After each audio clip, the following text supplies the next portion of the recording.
The date was March 31st, 1848, in a small and unassuming farmhouse in Hydesville, New York.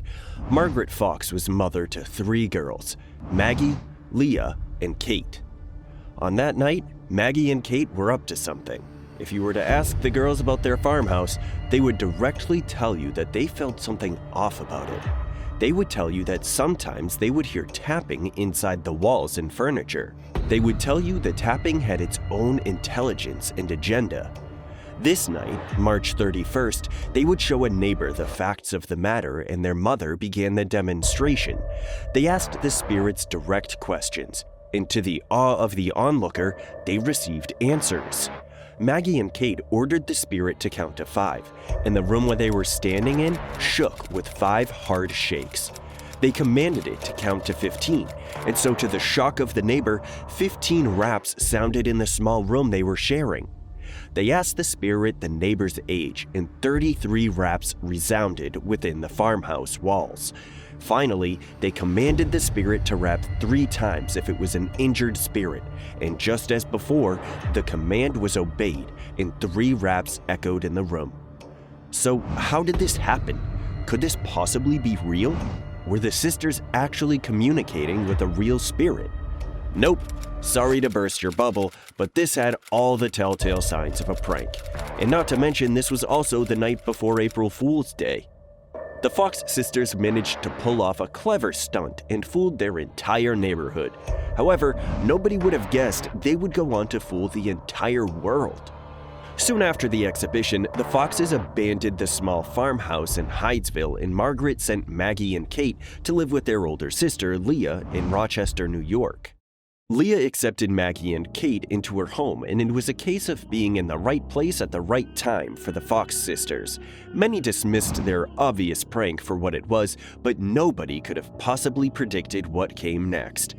They were in the middle of the Finger Lakes region of New York, the birthplace of Mormonism and Millerism, now known as Seventh-day Adventism, and the area's predisposition to religious realignment would work to their benefit, but it may not have happened without the help of a local leader, Isaac Post.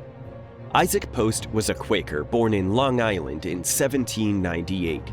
He married Hannah Kirby in 1820, but she died soon after in 1827 due to illness. Isaac was also a religious leader in a group known as the Society of Friends, and also in 1827, he split off from the more orthodox group and became a Hicksite Quaker. He married his wife's sister, Amy, in 1828, and in 1836 they moved to Rochester, where they opened a few businesses. While in Rochester, Isaac was an adamant abolitionist and women's rights advocate. He cultivated close friendships with Susan B. Anthony and Frederick Douglass, and was among the most staunch supporters of Douglass's newspaper, the North Star.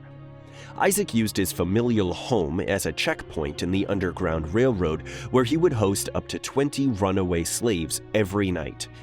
The strangest thing was Isaac Post owned another house as well, a little farmhouse in Hydesville, New York, a house that 2 of the newest Rochester residents lived in just a few months earlier.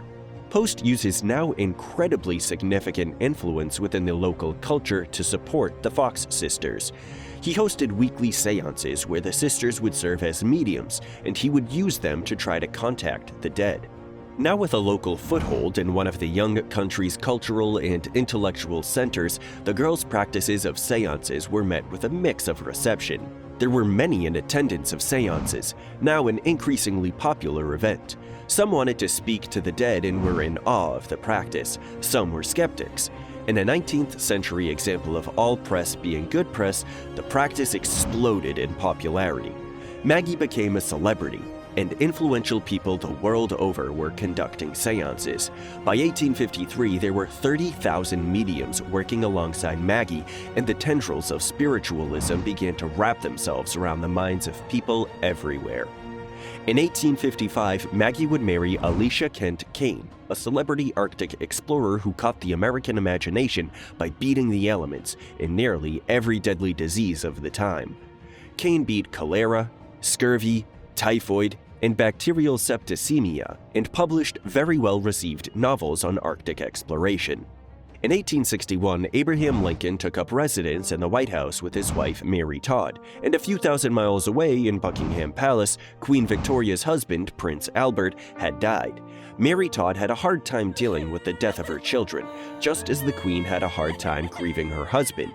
Naturally, both of these incredibly influential women would do what any trend-conscious and intellectual women of the time would do and conduct seances to try to communicate. These destigmatized the practice and proved that spiritualism wasn't just a practice of illiterate townsfolk, but a practice legitimized by the most powerful people in the world at the time.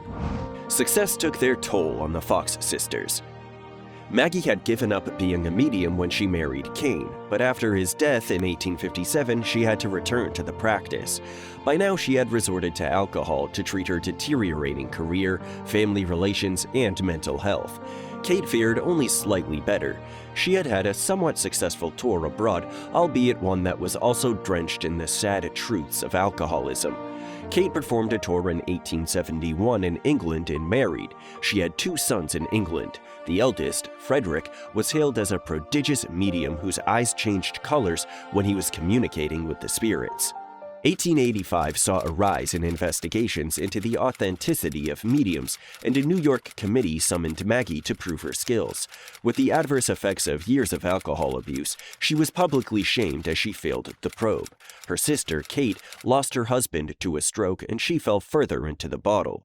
In 1888, Maggie Fox came clean. She admitted that her scenes were cleverly constructed theatrical productions. She called her part in the widespread practice of spiritualism by mass deception the greatest sorrow of her life. After her confession, she sat in front of a New York City audience and was met with a mix of cheers for her bravery and boos and hisses for her deception. At the event, she outlined her motives and said that when the initial deception occurred, she was not of the proper age to tell right from wrong and lacked the courage and maturity required to come clean. She then recanted this confession in 1891. Also, in 1888, Kate was arrested for public drunkenness and idleness, and Child Protective Services took her 2 sons from her. Maggie did her best to get custody, but ultimately the 2 boys were sent to England with one of their uncles. Their relationship with their oldest sister and manager, Leah, also undoubtedly took its toll. Early in their careers, Leah had served as their manager. She forced her sisters to perform publicly. She managed their careers, and that, of course, means she managed their finances. She used the fortune amassed by the publicity of her little sisters to align herself to a prosperous businessman, and ultimately turned her back entirely on her 2 sisters, calling them embarrassments. The confession was taken as a victory by the skeptics, a tragedy by the believers, or as an attempt to spite Leah to those who were more aware of the Fox sisters' history. Kate drank herself to death at the age of 56 in 1892. Maggie died in a friend's home in Brooklyn in 1893.